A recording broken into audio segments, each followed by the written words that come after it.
Hello, this is Rick Trent again with another helpful video. Here's a G1 lens. It's just a little guide to help you understand them. As you can see, there's a little nut that holds the piece of glass in. I don't put any kind of epoxy or Loctite because it could damage the lens. They may get loose. If they do, all you got to do is get the little nut right there, tighten up with your fingernail. Good as new. It won't rattle. If it's loose, it'll rattle, so you just need to tighten that up. Do not ever adjust the lens with this. The way you adjust the laser is moving the whole lens in and out. You screw it in and out of the heatsink. Like here's a picture of it. Well, this is actually a 2.2 watt laser. As you can see, I just screw it in. Now the G1s and the G2s both go almost all the way down, depending on the heatsink. They were set very close, almost touch the diode. So they're a little more harder to focus than most of your lens.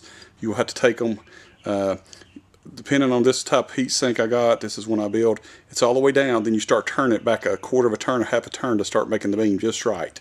I'll see if we can get the beam over here. See, the beam's awful big. And you got to be careful. I took the end of the host off. This little piece here of my host helps you get your fingers in there to do it better. And these things will burn your fingers, so you got to be careful. I'm turning it down, and you have to get your glasses on to focus it.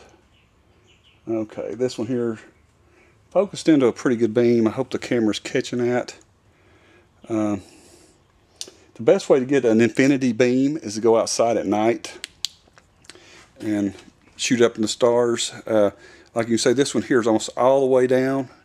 And like I say, to get the infinity beam, you go out at night, turn it real slowly. And like I said, be careful not to burn your fingers. These are very powerful.